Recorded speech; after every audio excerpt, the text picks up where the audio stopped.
right, guys, and welcome to an Angry Hacks podcast. This is Nunzi with my hacks here, Stan the Man and Michael Hall. Stan, how you feeling today, bud?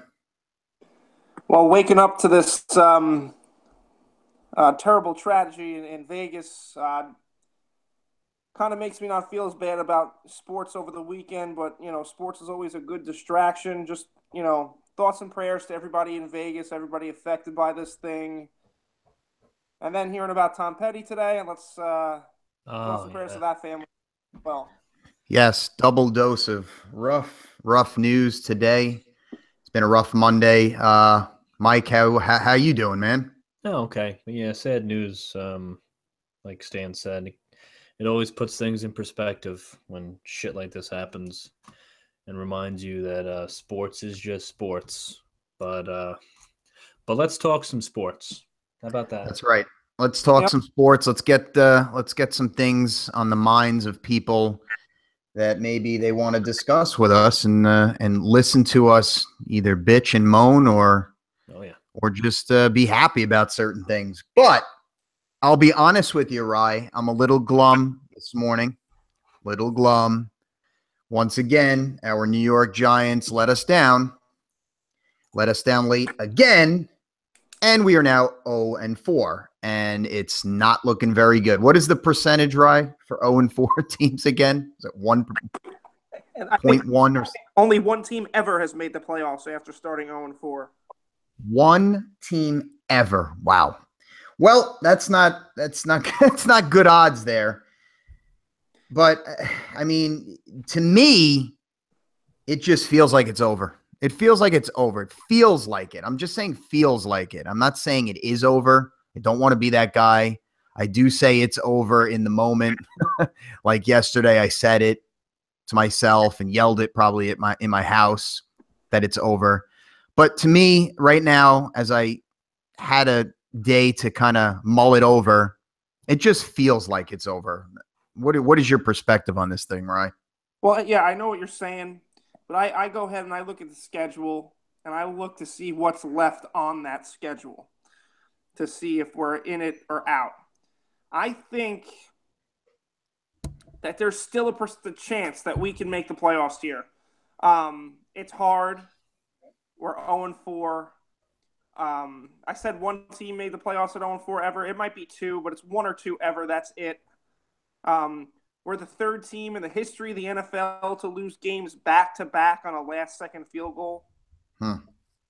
So it's not good. But we are playing better now. I mean, at least the offense is. It's amazing. The offense finally plays better, and then the defense shits the bed.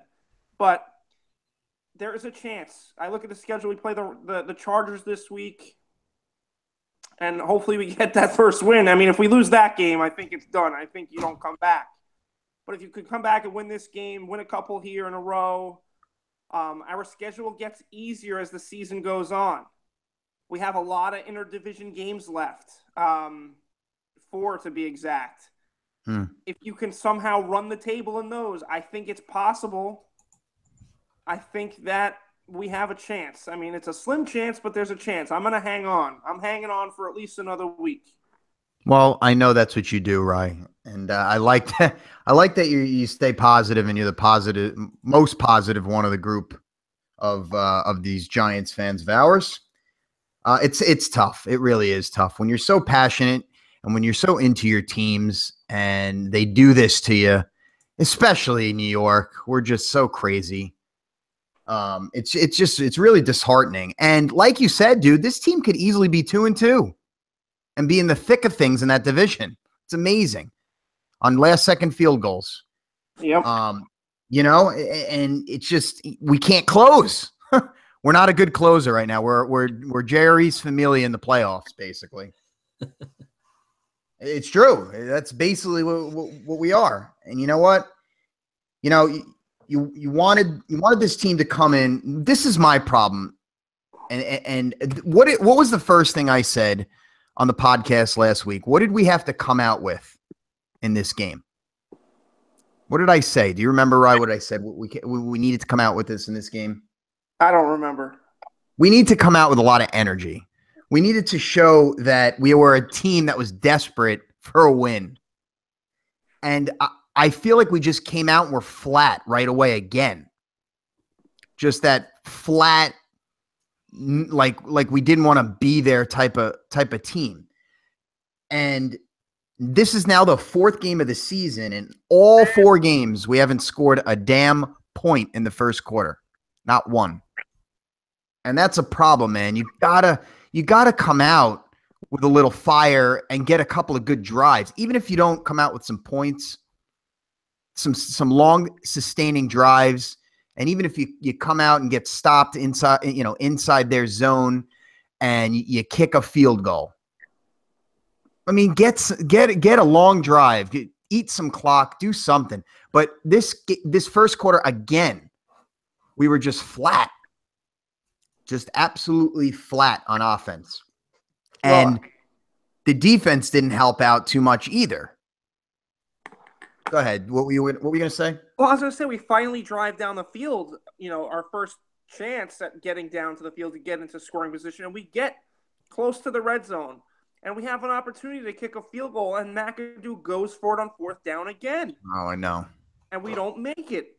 And I know Rosas missed one later in the game, but at least give him a chance to hit one earlier, and then we wouldn't be saying this 2 weeks in a row. This is 2 weeks in a row now that he's not attempting these field goals. And I'm not saying Rosas makes them, but I think kickers make more than they miss. So there's a chance that he does make these kicks. And 2 weeks in a row, we wouldn't have lost these games at the end.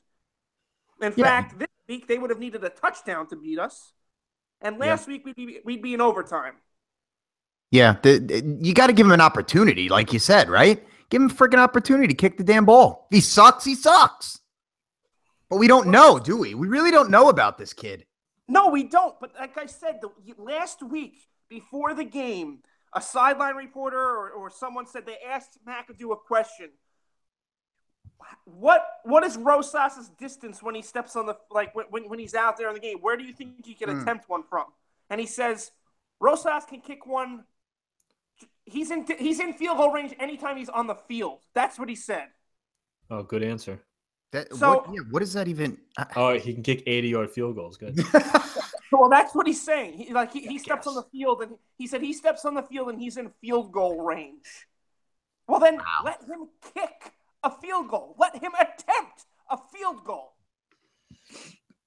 That's one big bugaboo that we've been talking about McAdoo, and it's really cost us some games here, especially the last 2 weeks.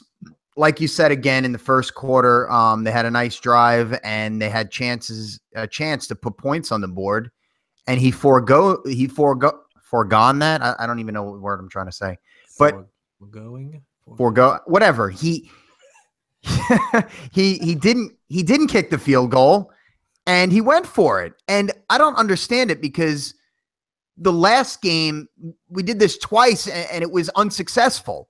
And we left points out there. So don't you think that he would have the mindset to go in there and say, okay, maybe, I need to learn from last game and we need to put some points on the board just to get some points.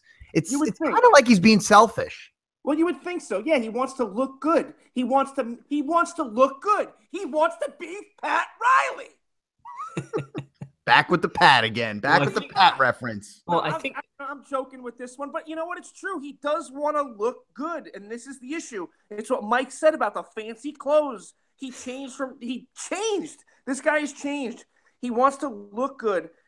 I think that maybe he's playing like law of averages, and it hasn't worked yet. Like he's like, oh, eventually we have to make one of these 4th downs or these 4th and 2s when we go for it. So let's keep going. Eventually we have to win a game because it's the law of averages. Well, you know what? This is the NFL, and the other team is paid to play too, and they are trying to win as well. Yeah, you need to be smart. You got to start thinking like a damn head coach. This is not Madden. We don't go for it on 4th down every freaking time. We're not Mike Tomlin and do 2-point conversions every freaking time. I mean, come on, man. How to play the game to a little Herm reference. You play to win the game, but the game. the way to win the game is playing smart, and playing smart, you kick some field goals here and there to get some points on the board. No, On the road, yeah. Absolutely. How about giving a really good defense? I know they had their issues late in the last 2 weeks, but how about giving this defense a lead early in the game? yeah, Even if it's three, give them a little confidence, give them a lead, and let them work with that. Well, yeah, they wouldn't have had the lead in this game because the Bucks scored relatively quickly, but we would have kept it closer. You could keep it close. Right. I mean, well, that whole thing is just really frustrating, Ryan. I feel like we keep saying it each week we get on the podcast, and it's the same shit. But what's really bothering me, it's really twisting my insides here, is I'm looking at these 4 games, and the first 2 games were just an abomination on offense. It was just something I've never seen from this New York Football Giants team. They were so bad. The offensive line was terrible. The run game did nothing. The play calling was really suspect, and it was an abomination offensively. But our defense, they continued what they did last year towards the end of the season, holding teams to under 20 points. Then the last 2 weeks, it was a total flip-flop. Well, at least the last game, up until they kept that shitty offense up until the fourth quarter, and then we started coming alive. And then the offense was pretty good again this game. Like, first 2 games, shitty offense, great defense. Last 2 games, offense picked it up. Defense, awful. 42 points given up the last 2 games. 42 points. Yeah, what is going on? Not good. I mean, but this is what is going on? I don't know. They're making me look like an idiot telling everybody that I think they're a top 3 defense in the league, potentially. Well, that doesn't. No, they're not.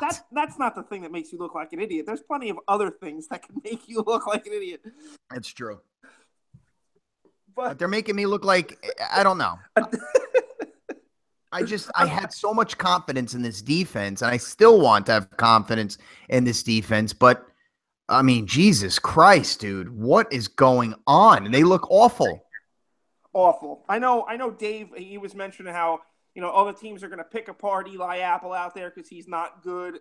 See, I disagree. I think Eli Apple can be good. I think he's okay. He's just our weak link out there. And these other teams are actually exploiting him. They're going to him, and he hasn't played well. No. DRC cannot tackle. No. Jenkins, who is our best, wasn't on Evans that first touchdown, which I didn't understand. Neither do I. How he the Apple on him. I don't understand how Jenkins is not. He's our best cover guy, right? Easily. How is he not on the other team's best receiver to start the game, and then they moved him to Evans? It doesn't make sense. What are you thinking? Yeah, I don't know. I mean, and you know what? And the Bucks, they did a good job at seeing that, and they went right for their big target, Mike Evans. They were smart about it. I would have done the same thing. Yes, very smart about it. I mean, the Bucks played well. But let me tell you, our offense played well in this game. I trusted that Eli late in the game. I knew he was going to score at times. I just knew that we were going to get down there. I felt it. This is the first time I felt it this year, that he was going to come down the field and get us some points. Yeah. Well, and the thing was, too, he was very efficient throwing the ball, too. Well, yeah. If I'm not mistaken. But he also threw balls downfield this time. And no picks either. Right, but he's usually good for 1 or 2 a game. Yeah, because he usually throws downfield. I mean, in this game they actually did let him go down there. They let him that pass to Odell for 42 yards was a perfect pass. Yeah, it was perfect. I mean, he's getting everybody involved. I think we had 3 guys with over 10 targets. Yeah, I mean, and you know what? He was 30 for 49. That's efficient. I can't believe he threw 49 times. Yeah, I know. I mean, yeah, that's very efficient. I mean, he didn't hit 300 yards, but he was efficient. He threw 2, touchdown to interception ratio 2-0. I mean, wait a minute, pretty solid. He had a rating of 91. Eli Manning ran for a 14-yard touchdown. Yeah, he That was did. the, That that was was the great. longest rush of his career, by the way. I mean, Yep. it had to be. But you know what? He actually looked pretty good doing it. It didn't even look. It looked a little funny, but I loved his dive into the end zone. That was great. I think he was like, "Oh my god, I'm getting there. I'm getting there." Well, dude, they showed the replay of the back camera, and literally, it like the Red Sea parted. There was nobody there to cover him. It was just great, dude. Was laughing his ass off afterwards. And I loved it because this is a guy that never scores a touchdown. He throws touchdown passes. So he didn't have a celebration. He just laughed with his teammates and they all gave him hugs and high fives. That was it. I loved it. Yeah. It was nice to see, man. It really was. But he was definitely not the problem. He was very good. And why don't we talk about something here, dude? How about the offensive line? I mean, much better. we're crushing them the first 2.5 games. And again, they didn't let up a sack. That's 2 games in a row. Yeah, now, 2 games in a row, much better. And we had an addition there this week, Rye. Who was out there for us? The guy that we were talking about where the hell he is after we signed him, DJ Fluker, started and played the whole game at right guard. And what did you think about Fluker? I watched a lot of him. Not bad. Yeah, I didn't see much that he did wrong. So that's No. good. I think he had 1 penalty, but he wasn't bad, though. He did look a little like slower, but I mean, I guess this is his first game. I think he was hurt. So it kind of feels like he's a little behind. But I mean, good God, after what we've seen, like he was a godsend just being out there, a different body. And he did pretty well. He did pretty well, I have to say. You know who else did well? And I think it was partially due to the offensive line. But Wayne Gallman. Oh, man, let's talk about Mr. Gallbladder. The rookie. The rookie. I think it's Gallman. Is it Gallman or I think it's Gallman. Maybe Gallman. Gallman. I love how you say. I love how you say certain people's names. Yeah, I can't. I screw up names all the time. Let's go Gallman. Let's roll with it. Let's roll with Gallman. Let me tell you something about Gallman. I want you to tell us. He gave me some hope out there. He was hitting holes. He made cuts and found openings that the O-line was creating. He actually moved out there instead of running right into the back of his O-line. Like, he actually moved. And I'm not saying he was phenomenal. He wasn't out of this world. Like, it wasn't the best game we've seen, but it's the best game we've had from running back, I feel, in like 10 weeks. Yeah, you're totally right. This kid ready. I mean, I don't think I'm going out on a limb here. Wayne Gallman should be the starting running back right now going forward.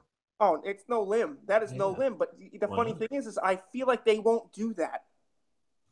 Well, now, if you remember why he really made more of an impact in that game is because Paul Perkins got hurt. And no Darkwa. And Darko was at the game, and Vereen's not much the runner, but Vereen got hurt. He was in there early, right? Did you see him? Yeah, and he played good. Vereen got hurt. Yeah. Perkins got hurt too. So everyone's hurt. So Gallman it is. That's all you got. Gallman, whatever you want to call him, needs to be the starting running back going forward. Why not? See what we got. I agree. Like, he even caught a touchdown. I mean, Eli found him on that play. It was a play that none of these other guys would have made, I feel. Perkins would have been tackled at the 3. Darkwall wouldn't have caught it. Vereen might have made that play, I guess. I can't say that. Vereen might have made the play. But you know what? We got a running back in the end zone, but it was as a receiver. So, very happy there. What are you guys there? Yeah, I'm here. We might have lost Nuns for a sec.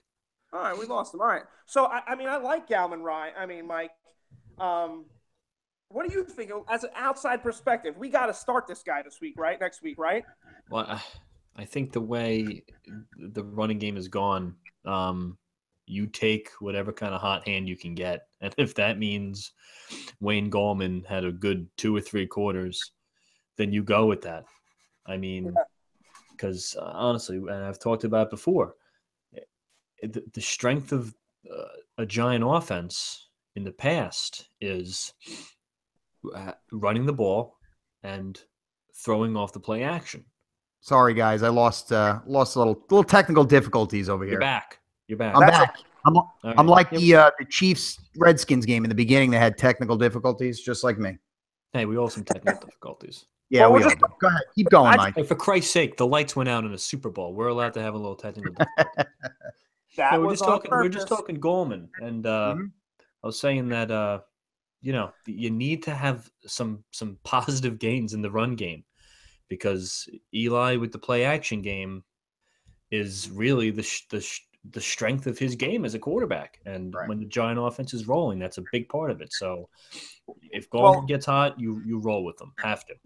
You got to ride the hot hand. The funny thing is we're calling him the hot hand. He had like 40 yards. Yeah, I know. Listen, hey, you don't have to tell me. Sometimes with my team, Aaron Rodgers is the leading rusher for a game, and that's not that uncommon. So, there's more than one way to skin a cat, so to speak. But No, there's not. You just ripped the hair off. You just skinned the damn thing. Right. Francesca always kills me with that. There's so many ways to skin a cat. There's always more than one way to skin a cat. It's like, really? I think you just skinned the cat. All right. I'll come up with a new analogy for next time. But point is, Goldman looked good. So give him the ball. All right. Yeah. So the other thing, though, a couple other things I took from this Giants game. I said Eli spread the ball around. Odell made some good plays in the game. But you know what? He can't go a game without dropping at least 2 balls. Oh, my God. I was going to say that, Rye. Bad drops. This guy leads the NFL in drops. He missed the game, and he leads the NFL in drops. It's bad. It's bad really for somebody bad. who talks as much as he does. And then Brandon Marshall, who played a much better game the last 2 weeks, and he actually made some big plays or a big third down catch where he really boxed the guy out. He took his ass and just backed that guy. He just backed that guy out like he was freaking Charles Barkley on a freaking rebound, and then caught the ball with the guy's hands around him for a first down, and he looked good. But then they throw him again the next play, and he drops a pass, and I'm like, What is with the drops? It's bad. Rye, I was going to get to that too, because that was one bugaboo that really bothered me yesterday again. And I said it when he dropped, and I think he did drop 2. He dropped the second one. I'm like, what the hell is wrong with this guy, man? And both of them were good balls. The highest paid player in the NFL. Yep. You can't drop these balls, man. No, you can't drop these balls. And I know he's playing hurt or whatever, but you know what? Who isn't? I know. I'm sick of that shit. If you're out there playing, let's go.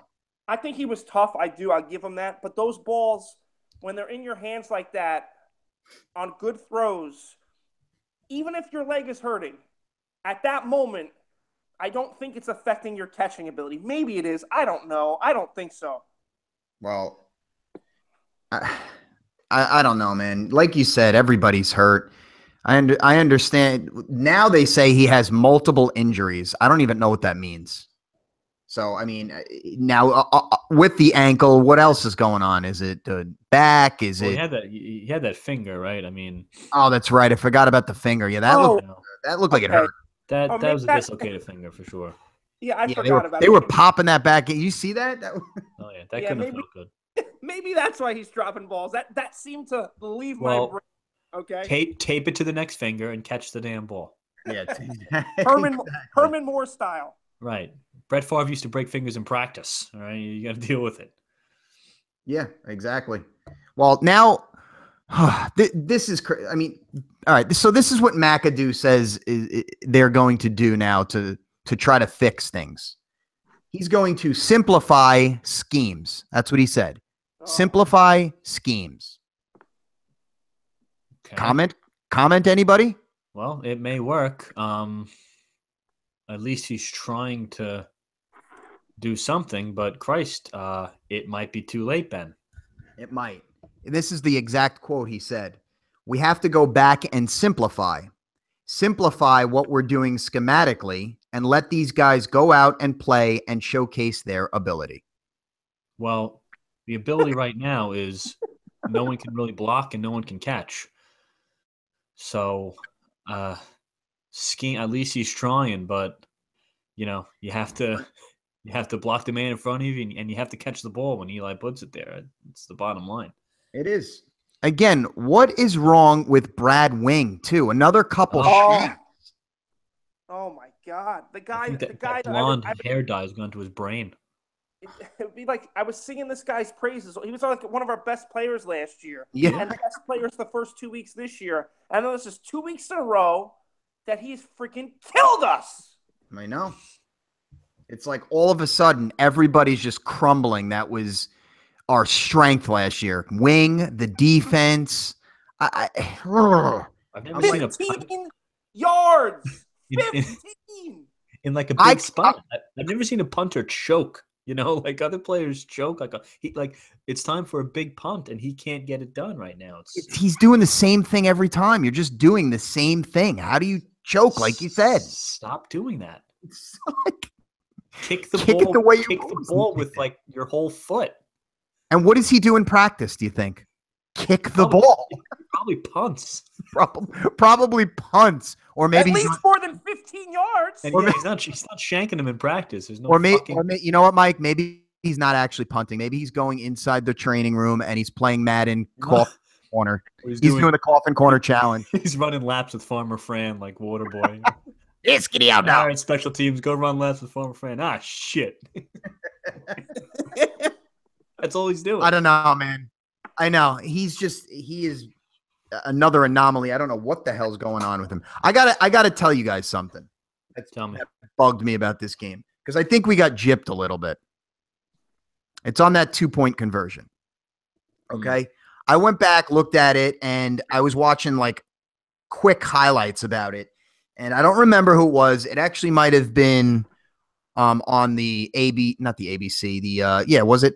What's the Sunday night? That's the NBC broadcast.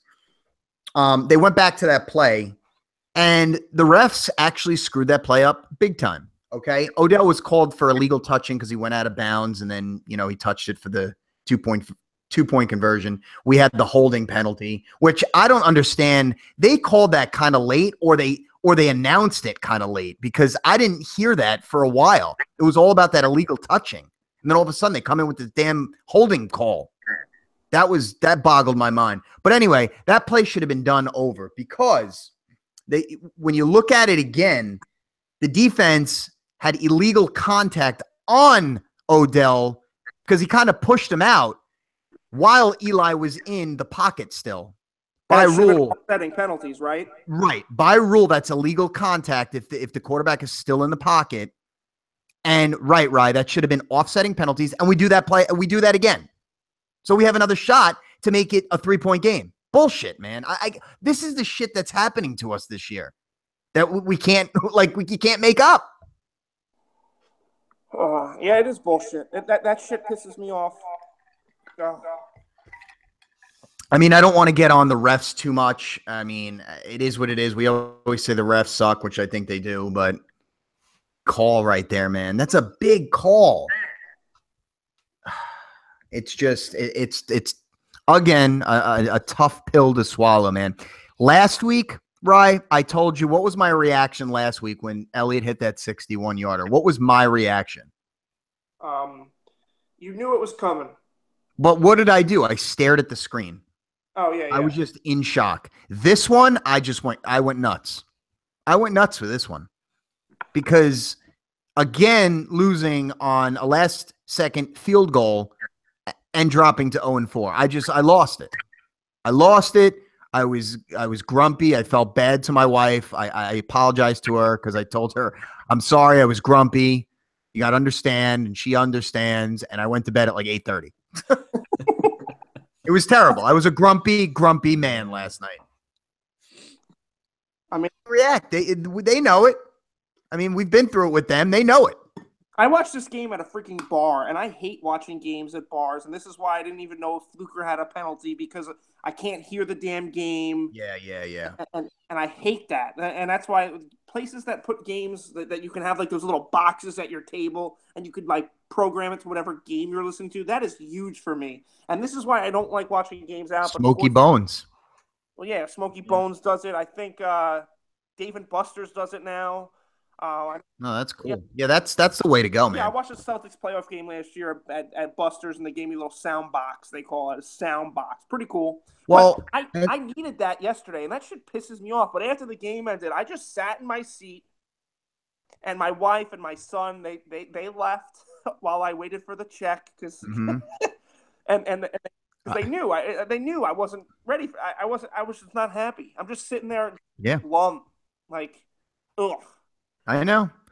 I mean, and the problem is too, you being in a different state than New York, they're not going to blast that game over the, as the main game audio in the bar. Well, actually, I'll give credit to the bar. They did play, and they did have audio to another game on, which I do appreciate. But it was the damn Eagles game. Well, I mean, you're in Pennsylvania. That's what happens.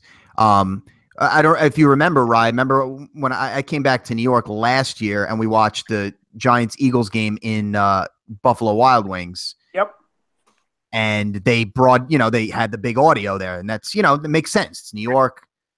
So that makes it okay when you watch at the bar if you're getting that audio too. Yep, I agree. You need the audio. You definitely need the audio. I'll tell you one thing though. This one's real tough, really tough. And you know what? You're being very positive about it. You're not saying they're done yet. I'm not either. It just feels. Again, I'm going to keep saying that. It feels like this is it. Feels like the end of the road already this year. It really does. I mean, do you have any more to add to this game? Because I am fresh out of things. No, Mike. How about? I know the Packers played Thursday, but give us something on the Green Bay Packers, bro. I got a few things to say about the game. We'll save the hit for last. First of all, I think I got to wait till 8:30 for the game to kick. Okay. There's absolutely no flow in this game, and I think it's a big problem in the league right now because the fucking amount of penalties is insane. Okay, so the London. yeah, dude, it was every third play in that game, and the Packer game. Okay, the first quarter moved decently well. Packers scored on the opening drive. It was a good statement. Good balanced drive, and then there's a freak lightning strike, 47-minute delay. That's in the first quarter. So there's the first halftime. So between that, the amount of penalties, it was midnight by the time I went to bed. The game was still going on. It was unbelievable.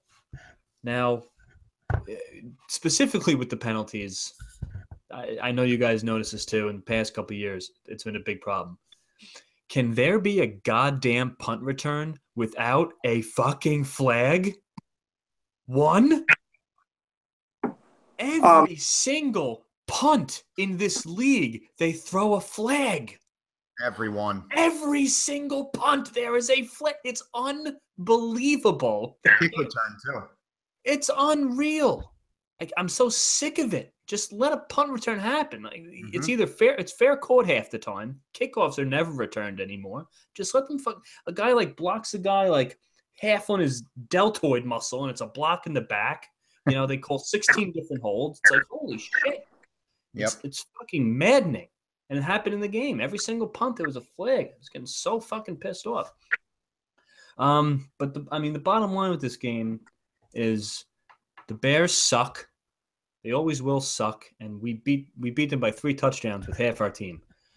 Now, big props to the offensive line, and big props to James Campen, who is our offensive line coach. I mean, this guy can flat out coach. I mentioned that we had big problems at tackle. That was no surprise. We didn't have our starting tackles again.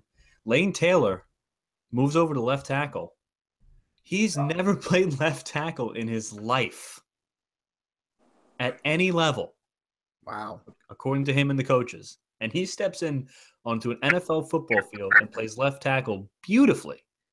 At left guard, they put in a rookie, Lucas Patrick. It was his first NFL start. Played beautifully. This kid McCray over at right tackle keeps holding his own. He did a fantastic job.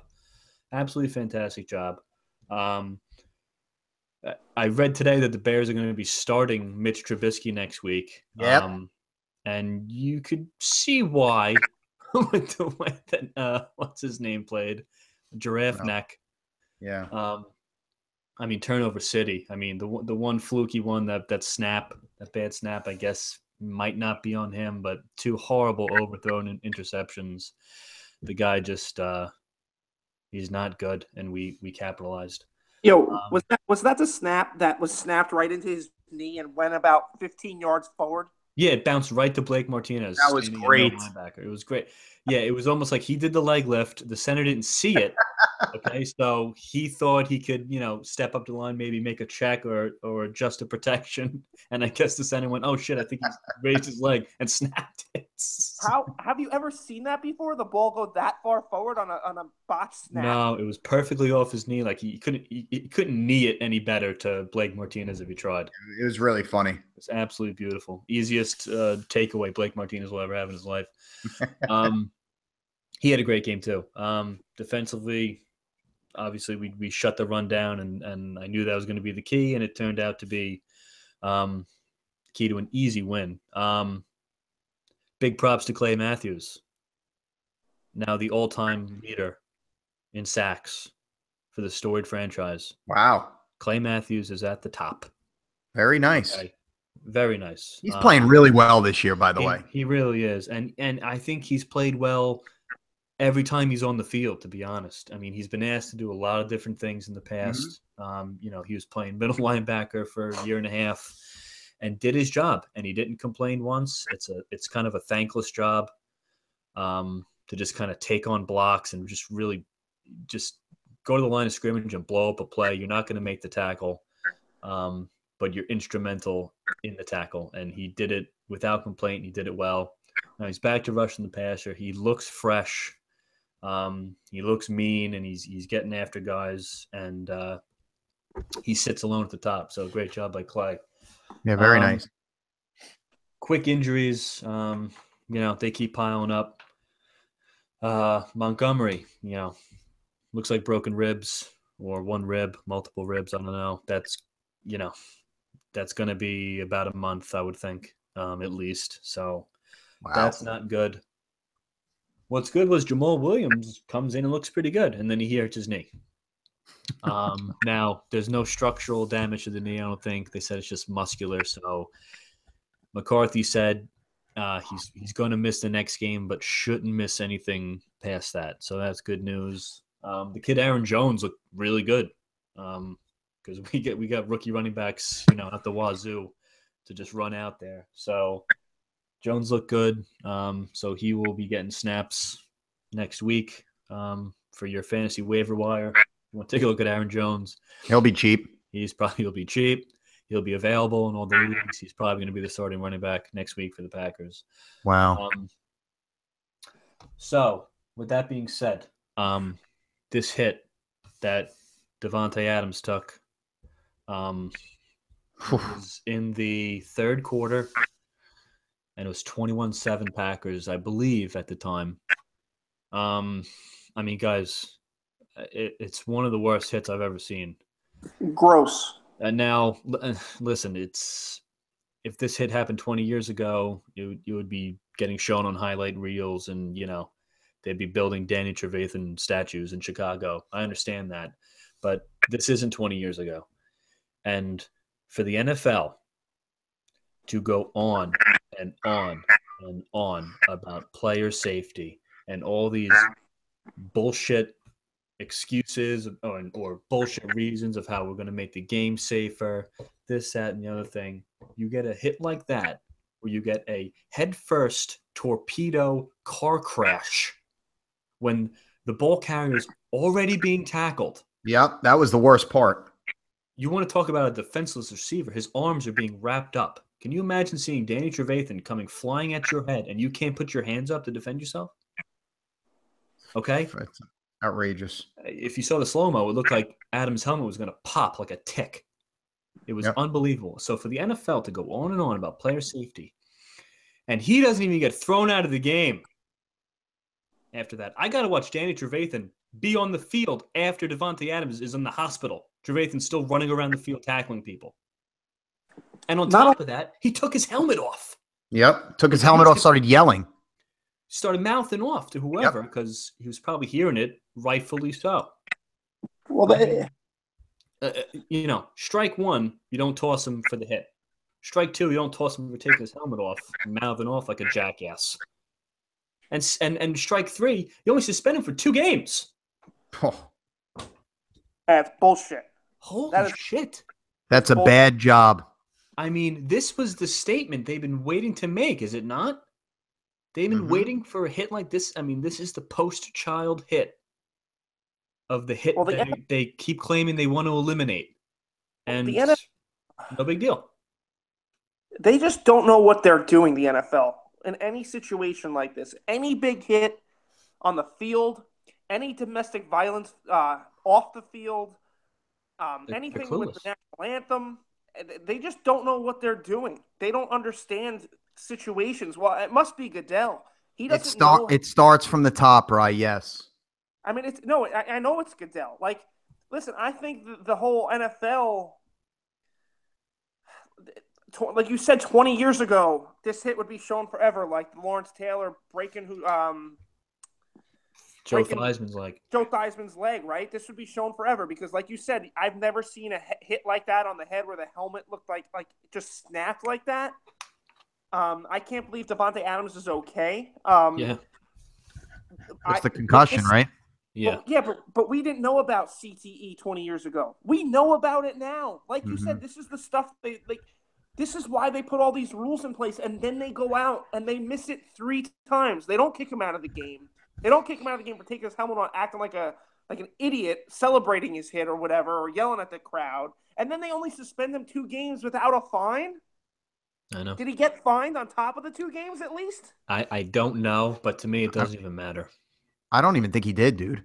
And if he did, you knew it was going to be for a bullshit amount, and it doesn't matter. They had a real chance here. I mean, I hate to make if they had an opportunity to really take a good stand on what they're talking about, and they guess what, fucked it up royally again. Now Adams, like you said, is surprisingly okay. I mean, they took him to the hospital. He's got no spinal cord issues, thank God. He's got no neck issues. He's got a concussion. Now, from what McCarthy said, he got word from the doctor that Davante Adams is giving all the nurses and doctors a hard time. He didn't even want to stay the night. He's claiming he feels okay. Now, tough SOB, man. Yeah, I mean, he dodged a big bullet there, and the Packers did too because he's an important player, and he's obviously going to be in the concussion protocol now, and we'll see how that goes. But my God, what a horribly scary thing, and the NFL just continues to just fuck everything up. Yes, that was absolutely absurd. I mean, while you were just talking about it, Mike, I wanted to see it again because I seen it once or twice maybe, but I just watched it again and it's really bad. It's really bad because he's getting tackled already, and Trevathan just comes right for Davante's head. Davante's mouthpiece comes flying out immediately. And then as soon as he doesn't hit the ground for 1 second, and already Jordy Nelson is calling for the training staff right away because they knew it right away. And then this freaking scumbag is mouthing off, and like you said, he took his helmet off, and his Bears teammates are mouthing off too. I mean, come on, man. What a dirty freaking scumbag play. Yeah, I mean, Trevathan, instead of being suspended 2 games, he should really just be strapped to a rocket and shot. Right, but shame on the NFL. They're even worse for not reprimanding this guy. Way worse. Come on. Yeah. Well, a golden opportunity. I mean, this is the hit.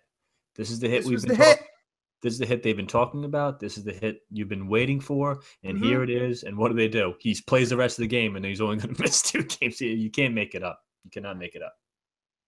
It's a shitty job, NFL. Shitty job. It really is. You know what the other shitty job the NFL has done, or things with the NFL have happened, and it's just weird how many bad storylines and bad press they get right now. I love the London game because it's the only game on TV, but what a shitty game in London this weekend. Yeah. Yeah, it was. It was almost Very, very bad. It was almost the first scoreless first half in several years. Very, very bad, Ryan. You're right. Ugly. I just don't think it's working.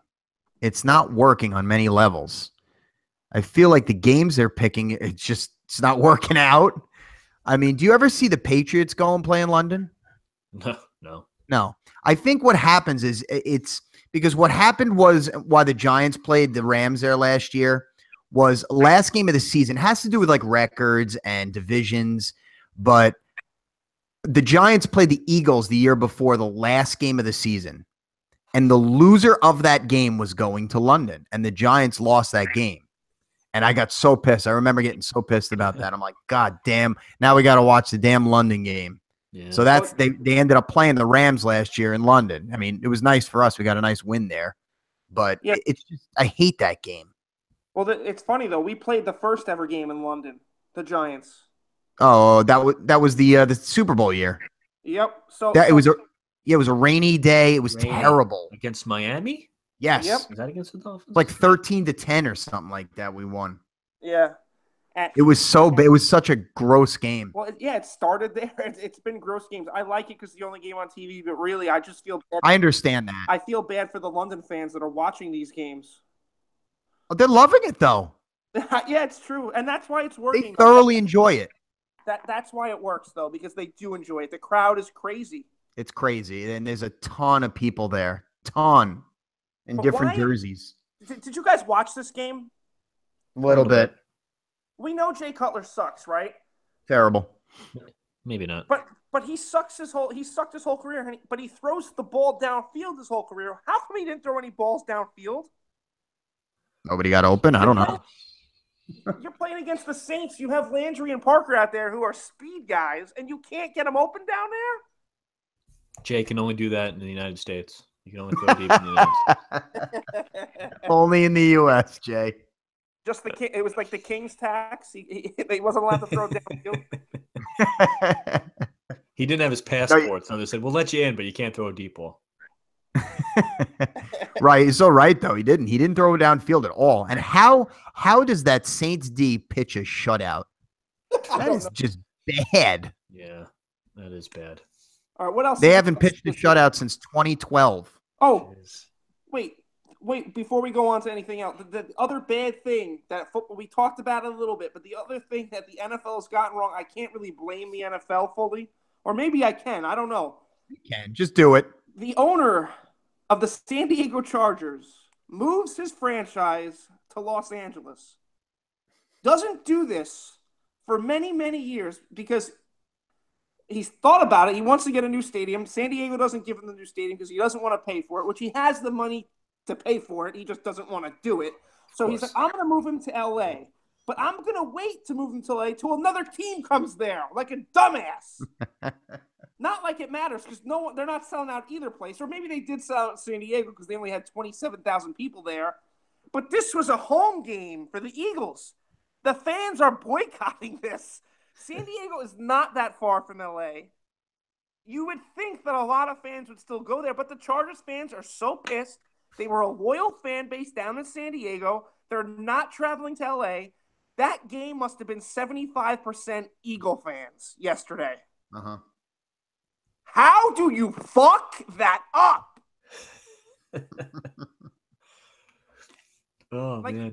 It's the NFL, man. It's just ridiculous. I would love for the Giants to play there. It's an extra home game. I know. No, they're coming to us.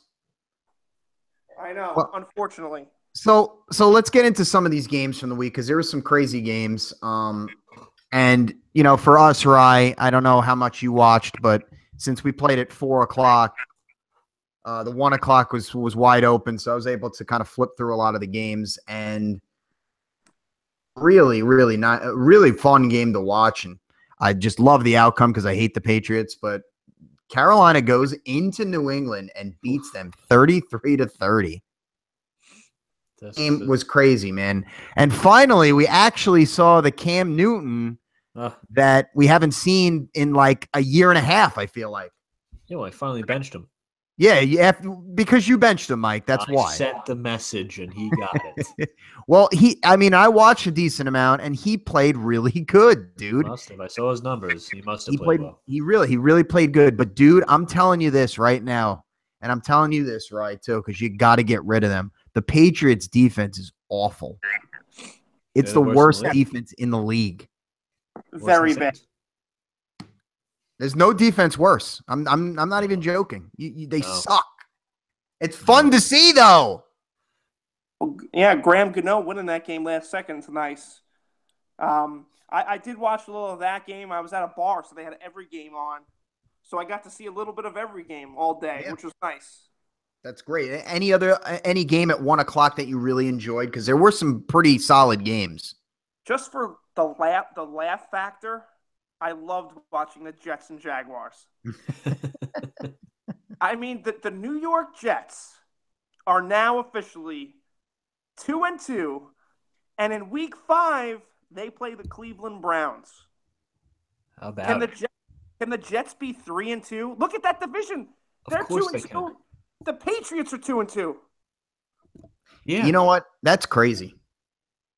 And of course, the Jets are going to keep winning because it's the year they wanted to lose.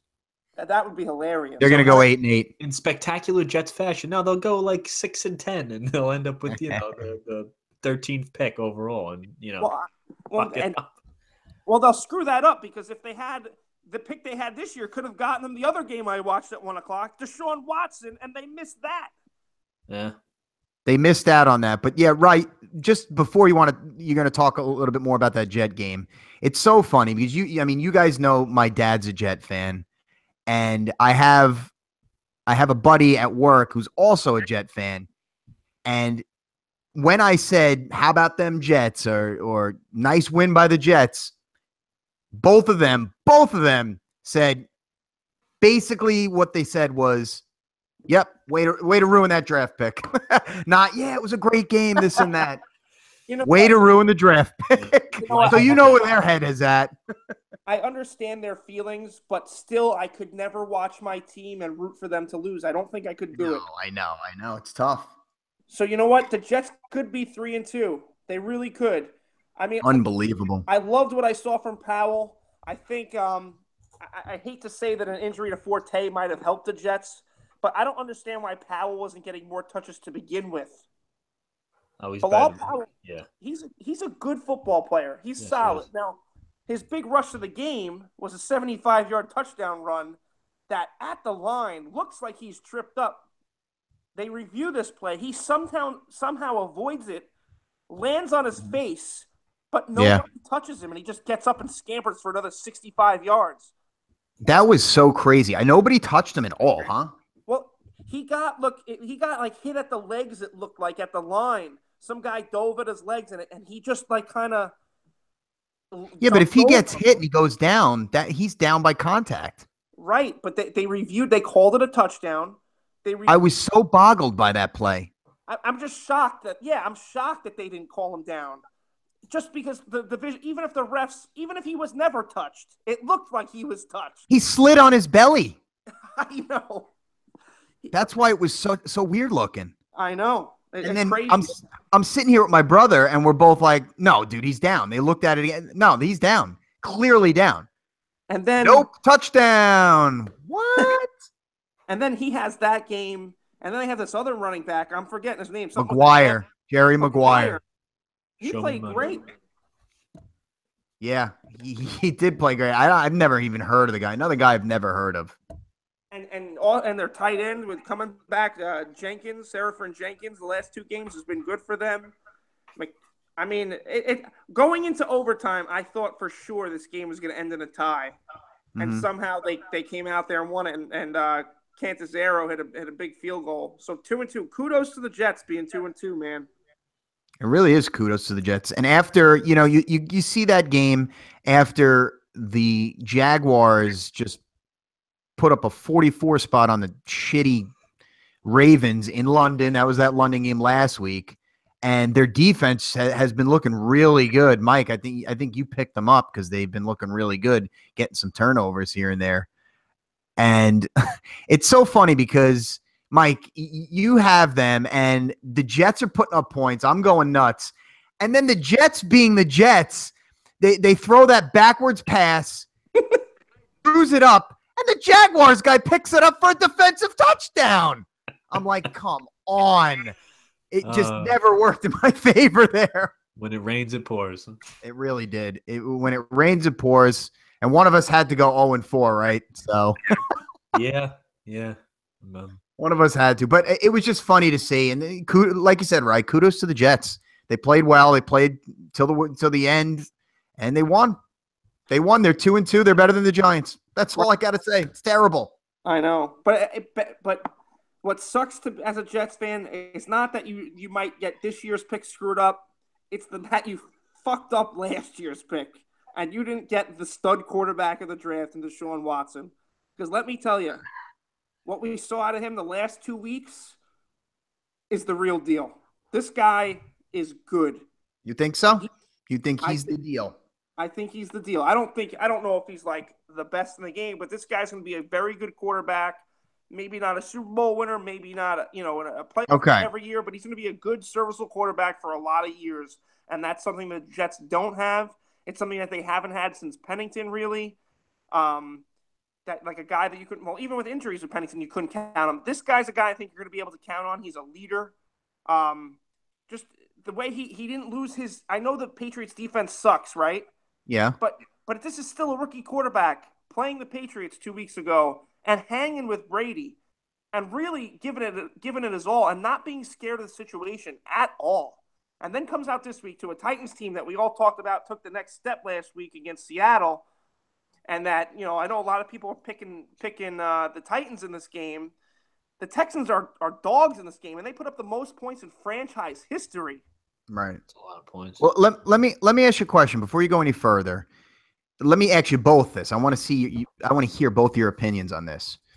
Okay, so Deshaun Watson, is he more like a Cam Newton when he came out? Just right away was got to be the starter and showed just many years of great football. Or is he going to be like a RG3, a guy that comes right away, shows some awesome potential, and then just fell off the face of the earth? What is this guy going to be? What do you guys think about that? Mike, go first. I want Mike to go first here. Well, I guess I would. I know it's tough to gauge right now, but what is your thinking on it? So you're comparing to those two, like their career path or their style of quarterback play? I guess you can kind of say both. I mean, all three of them have that maneuver ability, and that running ability. So, well, put it this way: I think Cam Newton has obviously more success than RG3, but I think Watson and Watson beating like an Alabama in a national championship game does a lot and tells me a lot. Alabama is an NFL light team. RG3 came from strictly a spread offense, and he came into the NFL at the height of the read option kind of fad, which has already fizzled out. Yep. He had a great year at it. Remember, he got hurt in the playoff game and never really kind of great rookie year, but it's something that wasn't sustainable. And Newton, just with his running ability, he's just a freak athlete too. Right, but we still see accuracy issues with him. I think Watson. I think Watson honestly has he's already better than Griffin. I think Watson has a good shot of being the best one. I think he better be better than Cam Newton. Yeah, I do. Wow. Okay. What about you, Ryan? Well, I tend to agree with Mike here. I mean, I think what Mike said about beating Alabama is big for me because this guy has the head. He doesn't just have the tools and the talent. Mm-hmm. He's got the mental between the ears. This guy has it. This guy is a leader. Not to say Cam. That's huge too. It is huge. I think Cam Newton's a leader too. I know they love him there, but he's gotten to some weird stuff where sometimes you question stuff about him. This stuff is never going to come out with Watson. This guy is a good. leader, and he has like weapons. He does, and I think that's very big too. But I like what you said about he's got a good head on his shoulders.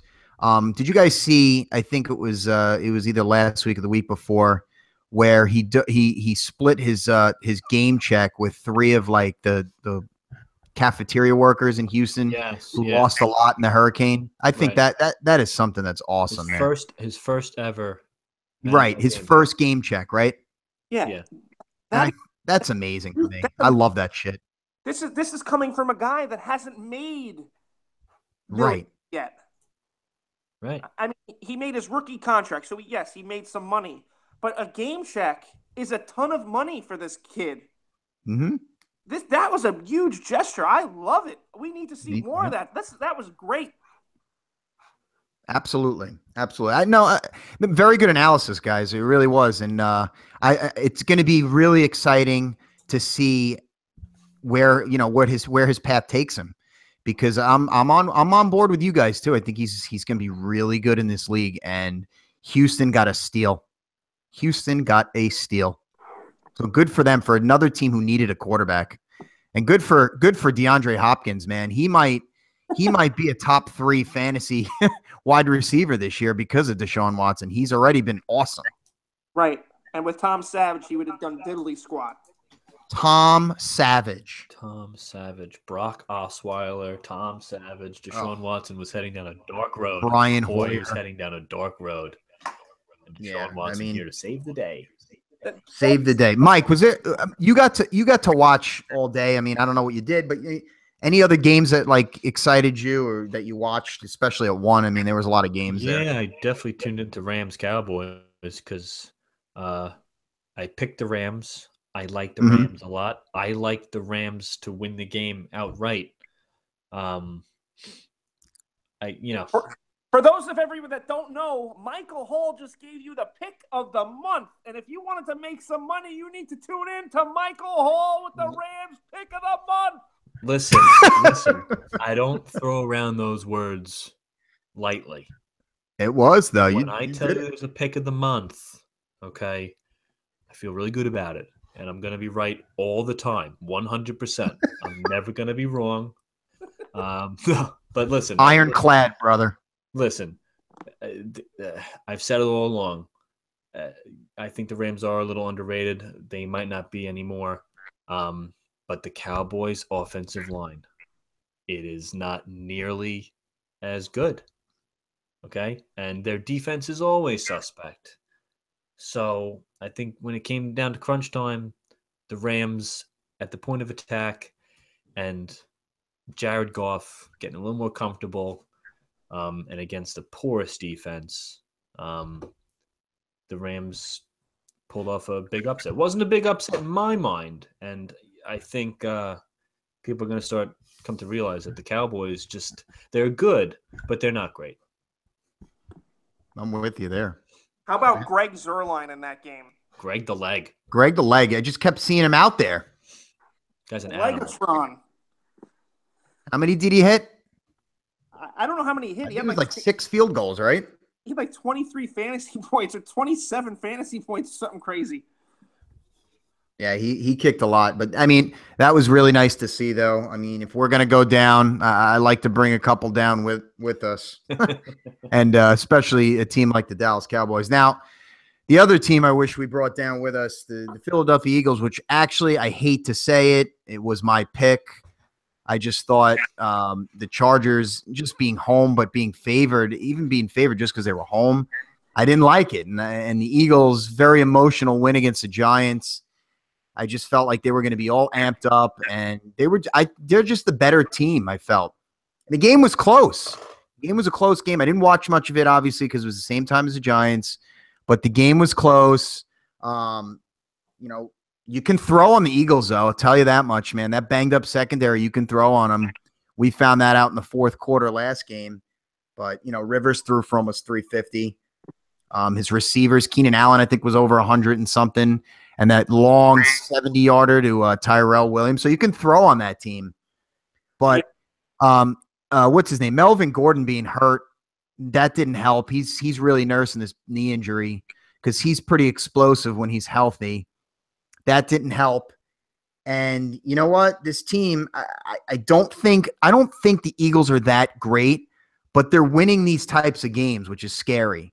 Because when you win these types of games and you have success, I mean, things can happen, man. You get in the playoffs and you just roll. You need that luck.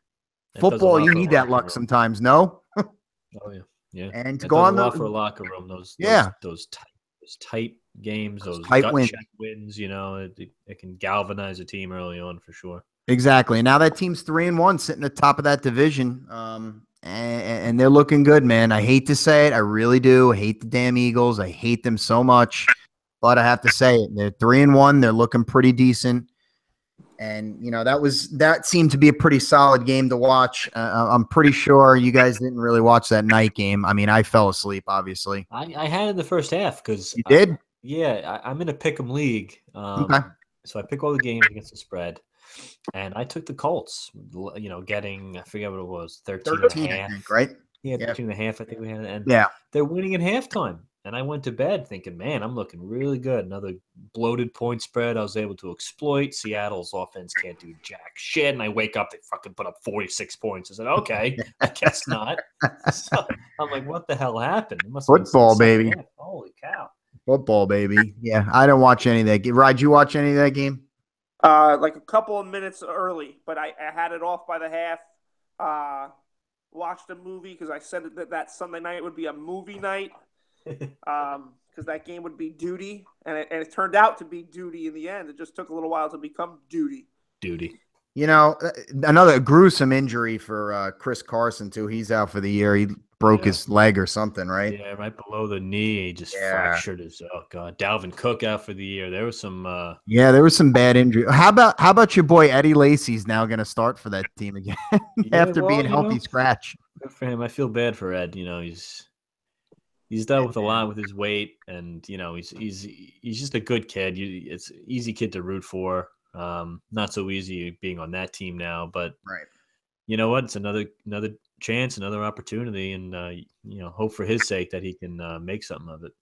Yeah. Well, you mentioned Dalvin Cook being hurt, and honestly, I didn't think of it right away, but a little bit after that game, today when I heard it that he's out for the year. My first thought was, they should make a phone call to the Saints about Adrian Peterson. Maybe. Adrian sideline Peterson right now. Yeah, man. And what did he get? 4 touches the other day? 4 touches for 4 yards or something in that game? Yep, exactly. 4 for 4. I mean, that's just he's an afterthought right now. And that guy, and Mike, you have him sitting on your bench. Alvin Kamara was freaking awesome, man. Yeah, he's he played really, really well. He's dynamic. He is. He's perfect for that offense. Can really catch the ball. They split him out wide. They do a lot of things with him already. He has been in the league for 4 weeks and already a big piece of the offense. And it's like him. He's getting as many touches as Ingram, as many snaps as Ingram. Well, and I think they complement each other well because Ingram's going to be that hard-nosed runner running between the tackles, and then you got a guy like Kamara coming off the edge. Like you said, they do many things with him. Yeah. That's a good 1-2 punch right there. Absolutely. They don't even need Peterson. No. I hate to see it. But you know what? We haven't even seen enough of him. So put him on a different team, man. Maybe he could do something good. I don't know. I love Peterson. You know me. It's just, I don't know. It is what it is. But yeah. So guys, let's talk about how we did in the picks, man. Let's talk about it real quick. I'll go first. And I went 2-1, woohoo! After going 0-3 the week before, I went 2-1. I went in there with that Saints pick. I said that was going to be my game right in the morning. I just think, and I said it to myself, said it to you guys. I don't think the Dolphins are good at all. There's no home field advantage there. It's in London. Just breeze, air it out, and get it going. In the beginning, it didn't look good. That game was scoreless for quite some time. Yeah, it was a sloppy game. But they pulled it out and covered, by a lot. And then I'll skip my middle pick, but that like I already talked about that Eagles pick. I just thought that was an easy one. That was a lock for me. And I mean, they squeaked it out, but they ended up winning outright anyway. And then the game that killed me, holy cow. I thought this was my lock pick too. I said, no way Buffalo's going to come into Atlanta at home. There's no way. Yeah. Okay. What was the line? 7.5? No way. Still not going to happen. They're going to win by 2 touchdowns. Duty. The Buffalo defense looked really good, by the way. Yeah. They looked very good. They were fast. They were getting to Matt Ryan. It was the perfect storm for me. So 2-1 this week. I'm happy about it, and hope for some better things. Who's next? Let's see. I'll go. I mean, I had the Eagles as well. I had the Rams, like I just talked about. Yeah. And the one I missed was the Cleveland Browns. And I don't know. Maybe I'll stop betting the Browns. But I haven't been betting the Browns. I've been betting against the other team. Like, yeah. I see the Browns getting 3 points against Cincinnati, and Cincinnati has been so bad, and like they kind of blew their load against the Packers and gave Green Bay everything they had and still came up short. So I figured, oh man, I can see a letdown here, divisional game, one of those funky things. Who the hell are the Bengals to lay 3 points, against anybody? So I took a chance, and the Browns let me down again. So 2-1 for me. Good week. Yeah, Dave, our boy Dave, he went 2-1. He actually took the Bengals in that game, so he's smarter than me. He took the Giants, who actually lost the game, but yep. 2-point loss, but they were getting 3, and he had the Dolphins, and Nunji broke that one down. He was not close with that one. So, Stan, you're up. Yeah, I went 1-2 naturally, 2 weeks in a row, 1-2, and the only team that covered for me both times was the worst feeling game of the day for me in the New York Giants. Losing 2 games in a row and covering, but I don't like to cover because I want them to win the game outright, so I'm not even happy about it. So on the season, Michael, you're 5-4, and everybody else is 3-6. We have some work to do. Oh boy, I'm already putting distance between the you rest are. Of the pack.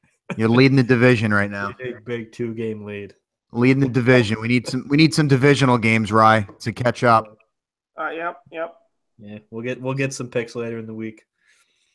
Yeah, we'll get some picks later in the week. What we want to really kind of leave off with is tomorrow is it's a big day for you Yankee fans, and we got one right here, Michael Hall. Let's preview this game a little bit. What are your feelings and everything? Talk about it real quick. We won't spend too much time on it because I don't want to jinx it. If they can go ahead and win this game and make the real playoffs, then we'll get into some analysis and predictions and all that fun stuff. But for this game, 1 game playoff, which scares the shit out of you. You love the matchup. Yeah. The Yankees, have owned the Twins for so long. We have our ace on the hill,